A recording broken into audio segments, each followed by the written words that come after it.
Just the color. Look at the color. I mean, just the peak of 90s awesomeness.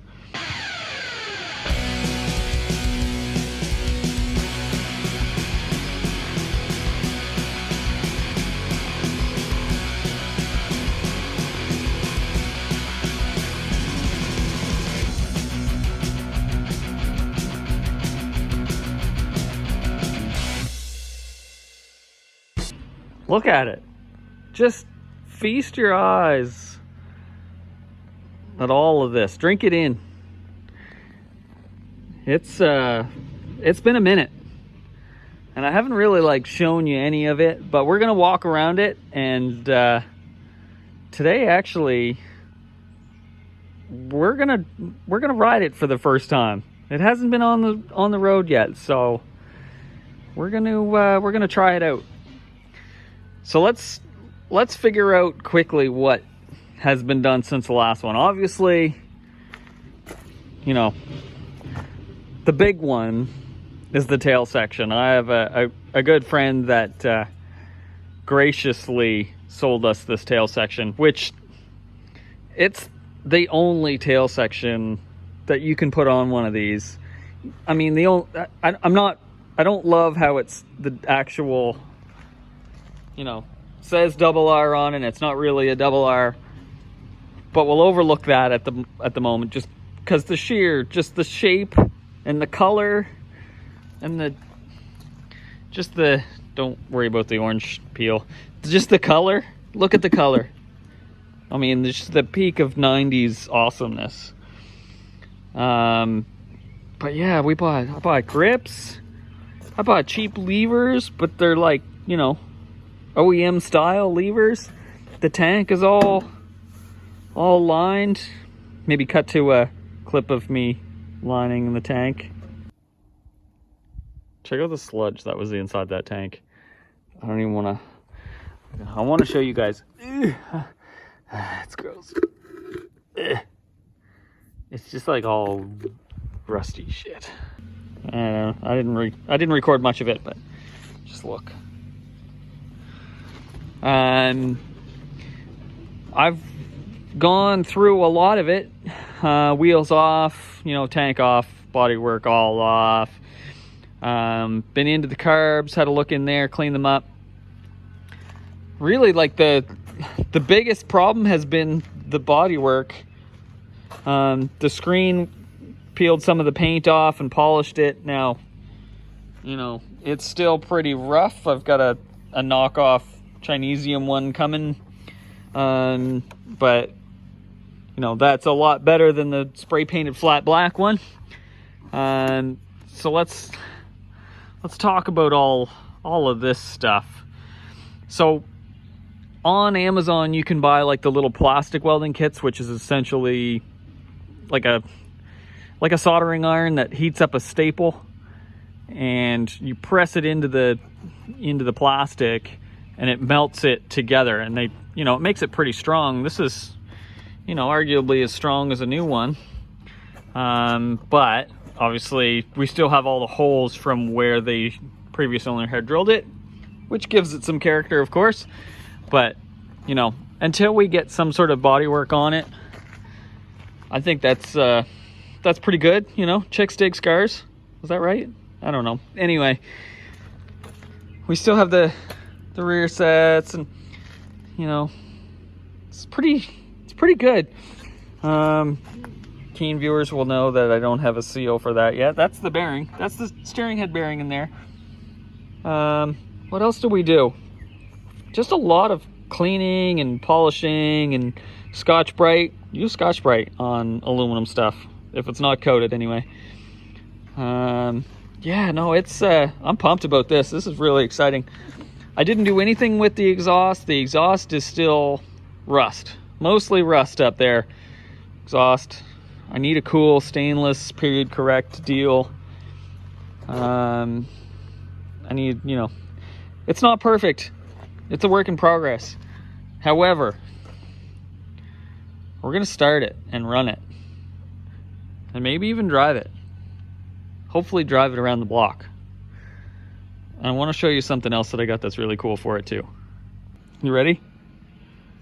You sure? Look, I have a set of these old school Dymag magnesium wheels. I got the front in there. Shit's a pain in the ass to get out of here. Dymag magnesium wheels. You know, I love the purple, but I just can't. Can you just get an idea? Can you get an idea what it's gonna, just look. The gold and the purple, green, it's just, look. You guys get it. So it's gonna be, these are made to fit like a Honda RC51. And surprisingly, the axle's the same on the ZX-7, but we've got a lot of work to do to get the spacing right. I gotta get the right sprocket. And the front, I gotta figure out widths on all the discs and everything. So that, I'm sure we'll do a video on that, but for now, I pressed the stock wheel straight. I don't know if I showed you in the first one, it's got quite a bit of a bend in it. So I just threw it on the press in there and I straightened it out. And the rear one, obviously it's the wrong tire size and everything, but we want to ride it around and just see if it does, you know, if it does bike stuff. What do you think? I already got it set up as GP shift.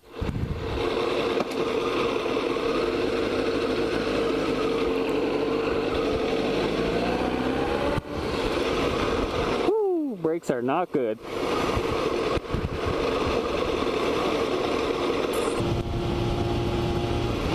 I have no idea how much gas is in this thing.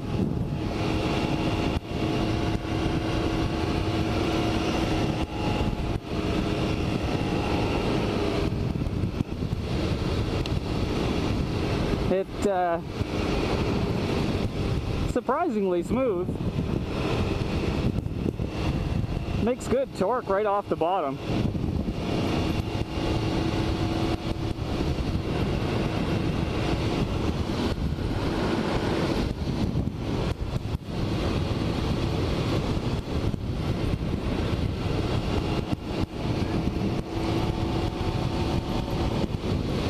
You know, I always really like these things, and it's kind of weird to actually ride one.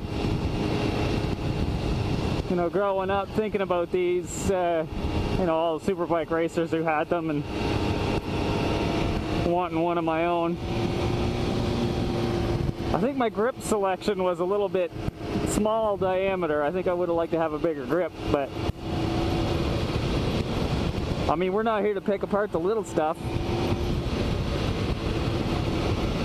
I'm actually surprised it's carbureting really well. It's for not really having any work done. That brake lever is coming right back to the bar. I mean, this thing's got 65,000 kilometers on it. How many miles is that for you? Like 40,000 miles?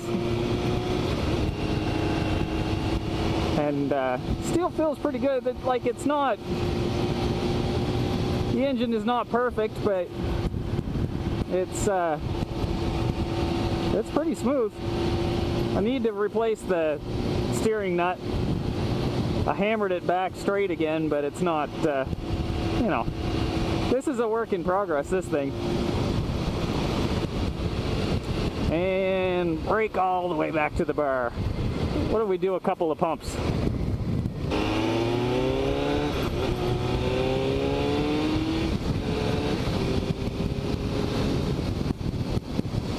Well, she scoots right along. I don't know if that speedometer is accurate. Maybe it's just because we're on a super bike. It feels pretty smooth. It's, you know, these old bikes are big and wide, and you know, it's very stable. I don't think we're gonna go for a long ride or anything. I just want to make sure it all runs. I don't, like I said, I don't know how much gas is in this thing, so I probably should have checked that before we left, but whatever.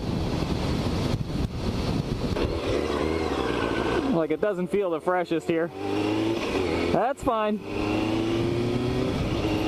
Really should have an oil change. I looked in the sight glass, it's pretty dark in there.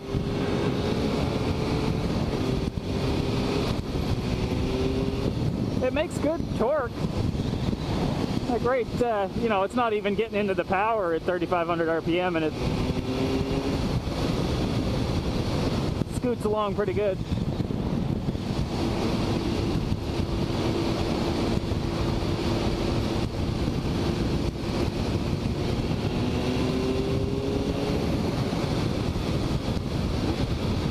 So we do a little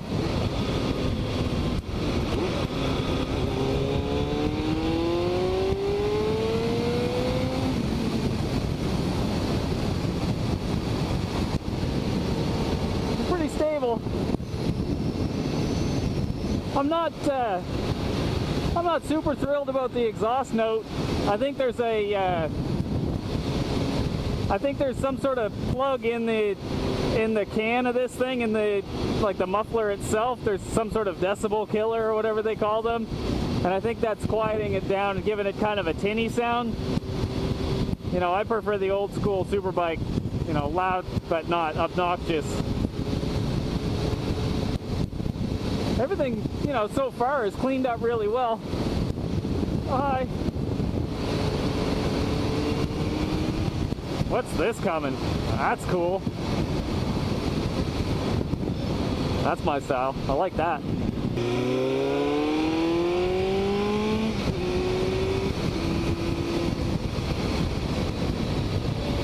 I'm still using the clutch on the upshift, so I don't want to give it too much of a hot supper right away. You know, we got to feel it out before we're too mean to it. I mean, 65,000 kilometers on one of these things. I'm sure somebody's been mean to it over the years, but we'll be nice. We'll be nice to it so far. I gotta work on that brake master cylinder though. It's not the best feedback.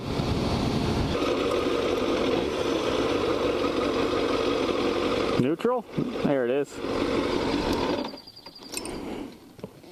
Close ride. It's getting hot. We got steam. The gauge reads low, but it's pretty warm. Guess we could put a temp gauge on it or something. I think the steam's coming from the previous owner's exhaust wrap.